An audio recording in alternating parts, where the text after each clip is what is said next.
What's happening, everybody? It's Sean with the reactions to the classics, and today we got a top 10 list of the Hollies singles from 1963 to 1968, brought to us by a friend, longtime patron and supporter of the channel, Joseph. Thank you, Joseph. Always appreciate you and everything you bring. We know how much Hollies up. We needed more. Joseph is taking care of that. I always like to know what the patron thinks of this. I mean, it's his list, and he obviously knows a ton about the Hollies, a ton more than this guy does. So here's what Joseph says. This is another group I've been a lifelong fan of. Somewhere in the world, there's a photo of a 4-year-old me spinning one of the 45s that appears on this list. And they remain my favorite 60s pop act, unless them Beatles lot count. Yeah, maybe a little bit. Speaking of which, best to get this out of the way, there are a small but vocal number of Hollies fans who insist that had the Hollies got George Martin as their producer and Hollies producer Ron Richards had looked after the Beatles instead, then their respective careers would have reversed. They are completely bonkers. Thank you, Joseph. I was worrying a minute about you. But it has to be said that the Hollies are genuinely massively underrated despite their ridiculous level of success and influence. The U.S. were a bit slow to pick up on them, and they were more up and down stateside than elsewhere. But even then, the list of hits is nothing to be sneezed at. And I say this all the time, but it's got to be said again. The U.S. was so far behind in catching up to good music with a lot of these groups, and still is. This list covers personal favorites of their 45s from their inception up to the departure of Graham Nash in 1968. I was going to label it the Graham Nash era, but shocking as it may seem to him, he wasn't actually more important than any other member of the group, despite now being the best known member. So I haven't. He puts in parentheses, losing him didn't particularly affect their popularity either. They continued having regular hits through to 1974. Those will have to wait for another day. Famed particularly for their three-part harmonies, with Alan Clark generally on lead with support from Nash and Tony Hicks. They were also known for their superior musicianship, particularly Hicks on guitar and drummer Bobby Elliott, both of whom remain in the band to this day. And if a date for their London Palladium gig is ever solidified, I might even get to see them for the first time. There you go, Joseph. Don't lose hope. Alongside first Eric Haydock, then from 1966, Bernie Calvert on bass. They're fairly adventurous musically, so as well as their standard instruments, you'll hear banjo, steel drums, harmonica, and harmonium, amongst others, as the list progresses. All I found to add to this before we get started is the Hollies had over 30 charting singles on the UK chart, 22 on the US Hot 100. They're one of the few UK groups of the early 60s, along with the Stones, who have never disbanded and continue to perform to this day. They were finally inducted into the Rock and Roll Hall of Fame back in 2010. As usual, I'll have the lyrics up and be following along. And as usual, the music will not be in the reaction. It will get blocked. But check out the Vimeo link below. You can listen along with me. Always appreciate you, Joseph. Let's kick this thing off with number 10. We have Stop, Stop, Stop from the album For Certain Because in 1966.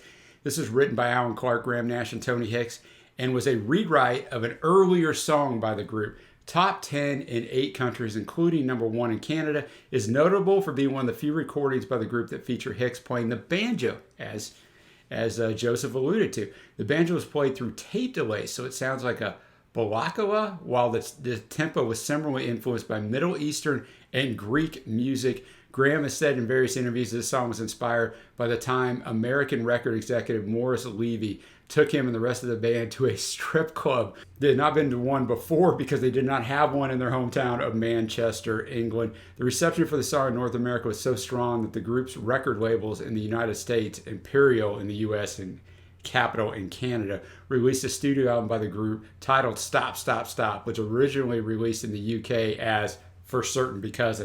We only recognize around here the proper album, and that would be For Certain Because. Let's check this out. Stop, Stop, Stop. I'll tell you that the banjo starts it out right away and is underlying throughout. It's an interesting way to start out. For about the first 45 seconds of the song, I'm like, I don't know what I think of this song. Then it just really grew on me. The stop, stop, stop, the harmonies, and then the hi-hat hitting on the stop, stop, stop to accentuate it. You know, he's infatuated with this girl. He goes to see her. I like the verse towards the end. Can't they understand that I want her? Happens every week. Heavy hand upon my collar, throws me in the streets. And maybe he gets paid every week and goes in and visits the girl. Now that we know when he wrote this song after going to the strip club, but stop, stop, stop all the dancing. Give me time to breathe. It's funny because it's stop, stop, stop all the dancing. Yet this song is almost a manic song, the way it's sung, just frenzied, quick throughout. I really, really enjoyed that. Enjoyed the pacing. Enjoyed all of it. Next up, we have On a Carousel. It was a single in 1967, written by Clark, Nash, and Hicks. Nash would say, On a Carousel was one of those Hollies' best songs. It's a pop song with an infectious chorus, but flirts with gorgeous shifts and rhythmic texture that keep the melody from becoming predictable. And the lyric captures the essence of young love without the usual moon and June cliches. We knew it was a hit from the get-go. He would recall that prior to On a Carousel, our biggest hits were Graham Goldman songs. Tony Allen and I wanted desperately to write a monster A-side. We thought we were good enough writers. We knew the combination, had to come up with a universal theme and the right kind of hook. So we went through a blank load of ideas until inspiration struck. I'm not sure which of the three of us came up with funfares. We realized the love affair was pretty much like going round and round and round on a carousel. That is true. And before we knew it, the song just took shape. It was all the words. It was all there. The words, the tune, there was no stopping it. And Tony and Bobby Elliott wrapped it up in an exceptional arrangement. It was the Hollies' first A-side on which Graham Nash sang lead vocals, although only for the first few lines. It was their second to their last single to be released in the U.S. by Imperial before the band switched to Epic Records.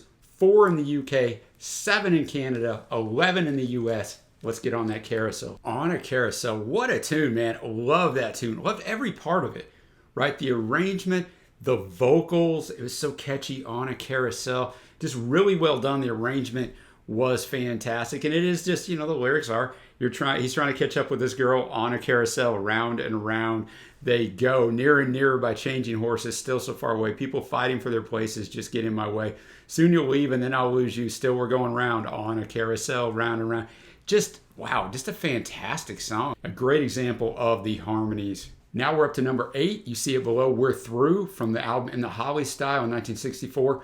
Joseph gave me a little bit on this one. He said, the earliest track on this list, but while this was their 6th UK single, it's noteworthy as their first self-penned A-side, being written, as with the songs we've heard already, by the emerging songwriting team of Clark, Hicks, and Nash. Though at this stage they were using the name L. Ransford, Nash's grandfather's name, as a pseudonym. Though it became their 4th consecutive top 10 UK hit, peaking at 7, it wouldn't be until Stop, Stop, Stop that they'd pen another A-side. In between, they'd score another 5 UK top 10s, 3 of which just happen to be coming up. We're Through. Nice guitar work, obviously great harmonies. The style of it, almost Beatlesque. I don't want to sit here and compare these. I know Joseph kind of delved that out in the beginning of this reaction, but I like the content of it. It's not a love story like so many songs from this period was. It's, hey, look, he loves her. She's cheating on him. He tried to ignore it at first, but then he figured out he still loved her, but then he figures out at the very end, look, man, this has got to be done. So boys and girls, if you think that significant other's cheating on you and that it just keeps coming on, and then you actually see visual evidence of it, please embrace that and walk away. I had a good friend of mine in college who this happened to, and some of us actually saw his girlfriend out with other guys, and he wouldn't believe it. So he ended up devastated. That's how these things end. So at least on this song, they're saying, we'll see you later. Now, pay attention, boys and girls. This is not number 7. It should be, but it's not. We're taking a little, as Joseph calls them, interludes. We got 2 of these. We got a little timeout. Interlude number 1. The song you see it below, You Know We Did. Joseph said, we're covering the singles on this list, but it's worth stepping outside those boundaries and acknowledging the quality of their B-sides and album tracks too. So here's my favorite B-side, which I've known forever thanks to Mum's 45s. We'll get to the A-side a bit later. Also apparently a favorite of the Guess Who covered on their 1966 album, It's Time. It's another Clark, Hicks, Nash composition, credited, of course, L. Ransford. You Know We Did, a little interlude on here, a little sidebar. It's a B-side, so it's not on the list. But I'll tell you what, if it was a single, it might be my favorite song so far. I don't know, but I like it. He's basically telling her in the song, look, he made a fool of you. You know he did. At night, it's going to be hard for you when you're all alone. You're thinking of me because I'm not going to be there. Because I tried to tell you about that guy, but I like kind of the pacing on it. A little, I don't want to say manic, but quick, right? And the guitar kept it like that. Just really, really well done. Now we're going to go to number 7. Listen to Me, single in 1968, written by Tony Hazard. It was the Hollies' last single to feature Graham Nash, and the group went to number 11 in the UK. Man, another just totally solid song. Really, really good. The harmonies, the instrumentation, all of it works. He's writing it to this guy that says he didn't care about love, but he's come across this girl that's changed his mind, and so he's imploring this guy. I'll give you all these reasons why, and then obviously this guy, as the song plays on, has figured this out because he forgot that he didn't care about love. So he's obviously fallen in love. But every part of the song works. The percussion, the drumming on here is really good. So shout out on that. But all of it just works. The 3-part harmonies, then busting off to a dual harmony with the other one singing something else. It's really, really good. At number 6, we have Carrie Ann off the Evolution album in 1967, written by Clark, Nash, and Hicks. 3 in the UK, 9 in the US, and 9 in Canada. According to Clark, the song was written during a concert the group did with Tom Jones. The song was written mainly by Nash and Hicks. Clark only added the middle 8. The introduction features vocal harmonies strongly influenced by the Beach Boys. It also features a steel pan solo, likely the first use of the instrument on a pop record. Carrie Ann, Barbara Ann, not a big difference, so I can see some Beach Boys stuff coming on for us. Carrie Ann, so definitely started and finished with Beach Boys influence stuff, but the middle of it, very interesting. The instrument was very interesting. I like their writing, right? Because the writing's not all lovey-dovey and everything. Like, it has some edge to it, which you don't see all the time back then. Yeah, he starts out, the Hey Carrie Ann, the whole Beach Boys part. When we were at school, our games were simple. I played the janitor, you played a monitor, then you play with older boys. What's the attraction and what they're doing? And then he goes on, hey, Carrie Ann, what's your game now? Can anybody play? And then the second verse, you were always something special to me, quite independent, never caring. You lost your charm as you were aging. Where's your magic disappearing? And then he comes down later on, people live and learn, but you're still learning. You use my mind and I'll be your teacher. When the lesson's over, you'll be with me. Then I'll hear the other people saying, hey, Carrie Ann, what's your game now? That's a great song. Now we'll come to our second and final interlude or timeout. In this, we've got Rain on the Window from 1967's Evolution album. Joseph says, time for a token album track. Well, I had to shoehorn this one in somewhere before we hit the top 5. By this point, they were releasing full albums of original material, but no UK singles were released from this effort. Carrie Ann was added to the US release. Just like another album released on the same day in the UK, the Beatles' Sgt. Pepper's. The album didn't do quite as well as its lofty competition, but did reach a respectable 13 in the UK. This is the only track on the list without Bobby Elliott on drums. A severe case of appendicitis had sidelined him at this point. The online credits, unhelpfully, don't specify which of the drummers who replaced him in the studio played on which cut. So for your 3 to choose between are Dougie Wright, Clem Cateni, never heard of them, but I have heard of this guy, Mitch Mitchell. Hey, let's go. Pre-Hendrix. Let's go. Rain on the Window. First of all, the album cover, quite psychedelic. Crazy, it came out the same day as Sgt. Pepper's. Had more of a psychedelic sound to it, a great sound to it. The last song was the same way with Carrie Ann. The first part of Carrie Ann, they sounded very British, and on this song they sounded much more British than on a lot of the previous ones. And then, you're getting the lyrics in the right headphone and the music in the left headphone, so it takes you a second to get used to that on both of these last 2 tracks. He meets this girl, and then they're friends, and it's raining, so he invites her back to his place, and by the fire, nature kind of takes its course. Something happens between them, and then after that, she's really upset at him. He did this, one of the lines, that in the glow of the dying embers, everything was planned. So I don't know if this guy planned this out and planned to put her in this situation, but it says, we made love later on that night when the rain beat on my window. I can't forget the things that happened while the rain beat down on my window. So that's where you get that pitter, patter. Every time it rains, he thinks of this. Next time I saw her, I knew she didn't want to know me. If I disappointed her, I think she should have told me.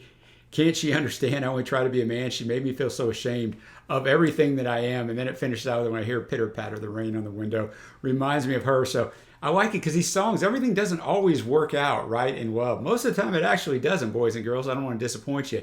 And so they write about that, but very sophisticated sounding song, just excellent. And now we're back to our proper top 5, Pay You Back with Interest. Joseph says, a rare instance of a Hollies song that wasn't released as a single in the UK, but did become a moderate hit in the US, reaching 28 in the US and going into the top 10 in New Zealand.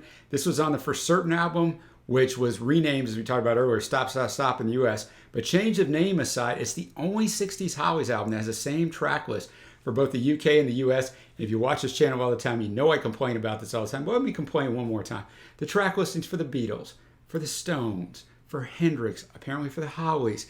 I wish they would have just left them alone. Release the album the way it was in the UK, the way the artist wanted it. Okay, end of tangent. Let's go. Pay You Back with Interest. Excellent vocals. One of the things that stinks is I'm using Genius. It's what I would use to read the lyrics. I think it's by far the best site out there, but there's no credits on here. So I don't know who's singing, who's not. That's why I'm not mentioning the singer themselves. Sorry, guys. I know you Hollies fans, I'm sure, know that easily, unless Joseph clues me in on it on the write-up. I don't know, but excellent song. I don't know if they're writing about themselves, right? It kind of makes you wonder because too many people need me. I've got so much to do. But when my traveling is over, I'll pay you back with interest. It seems unfair to leave you and sell myself the way I do. But when my wandering is over, I'll pay you back with interest. So is it about them going out on tour? I don't know. Whoever the protagonist is leaving, and he promised her, I know it's not fair leaving you here alone, but then eventually she's gone because when he comes back, how cold is my room without your love beside me? We're looking at the same old moon, but you're not here beside me. I'll pay you back with interest. Once again, writing at a different level than most 60s stuff. Now we're up to song number 4, I'm Alive. Joseph says, time for the A-side that housed You Know He Did on its flip side, which recovered between songs 8 and 7. Was there only UK number 1 until He Ain't Heavy, He's My Brother was re-released, hit the top of the charts in 1988. Joseph says he believes that 23-year gap is the longest ever between first and second chart toppers. Written for them by American songwriter Clint Ballard Jr. However, they originally passed the song over to another Manchester band, the Toggery Five, before changing their minds and recording the song. It's a good choice, which became their first number 1 hit in the UK. I'm Alive, obviously great harmonies on this. I could tell they didn't write this song right after listening to some of them that they did because it's too sugary sweet. I'm gonna be the surly old man here, man. I used to think I was living, baby, I was wrong. No, I never knew a thing about living until you came along. Now I can breathe, I can see, I can touch, I can feel, I can taste all the sugar sweetness in your kiss. You give me all the things I've ever missed. I've never felt like this. I'm alive, I'm alive, I'm alive. I mean, vocally, it's fantastic. It's a good song. I'm just, giving the lyrics a hard time there, but much more straight up loving, and it went to number 1, so it definitely worked and was of the time. Now up to number 3, you see it below. I Can't Let Go. Joseph says, until compiling this list, I had no idea that Linda Ronstadt had a minor U.S. hit in this in 1980. Her recording was nicely updated for the new wave stylings of the time, but the arrangement, especially vocally, was clearly lifted wholesale from this version. This is a track selected by Tony Hicks, who was adept at finding demos with hit potential. He Ain't Heavy was a later find of his. What a find. I found it's co-written by Al Gorgani and Chip Taylor, who also wrote Wild Thing. So it doesn't sound like something the Hollies would sing on Wild Thing, but that's a classic song. Was originally recorded by blue-eyed soul singer Evie Sands on George Goldner's famous Blue Cat label, which is popular in New York City in 1965. 2 in the UK, 42 in the US. Last single with original bassist Eric Haydock. Wow, the harmonies on that song were next level. We got a little femme fatale going on in this song because feel so bad, oh, it hurts me when I think of how you love and desert me. I'm the broken-hearted toy you play with. You got me going, I need you, baby. I can't let go and I want you, baby. I got to have you, I can't let go. Then we get into though I'm just one of your lovers and know there are so many others. You do something strange to me. You got me going. Saying he can't say goodbye. Just fantastic vocal performance there. I'm pretty blown away by the Hollies and their vocals at this point as we're very deep into this list. And now we're up to number 2. Let's go to Dear Eloise. Joseph says 6 months after Evolution, the group released their final album of the Nash era, Butterfly. Again, this was made up entirely of original material and again had no UK singles pulled from it. But this time it failed to chart. This somewhat psychedelic opener was released stateside and scraped the US top 50. It was a much bigger hit in New Zealand, reaching number 4. Lots going on that song. I love the way it started and ended with that psychedelic, even voice manipulation in there, different instrumentation. The song itself, very well written. The intro and the outro are exactly the same. The chorus, writing a letter. It starts out, Dear Eloise, I'm writing to you a number of funny things I heard today. I heard that he's left you and run off to sea. Could be the best thing that's happened to me. Not really the way you want to start out. Funny things. She got left by her boyfriend. Writing a letter to make you feel better. Sorry to hear that he left you that way. I could have told you. He was much older, so much older than you. And then the verse, basically, she rushed in blindly. The guy treated her kindly until he found out what he could get from her, and he just used her.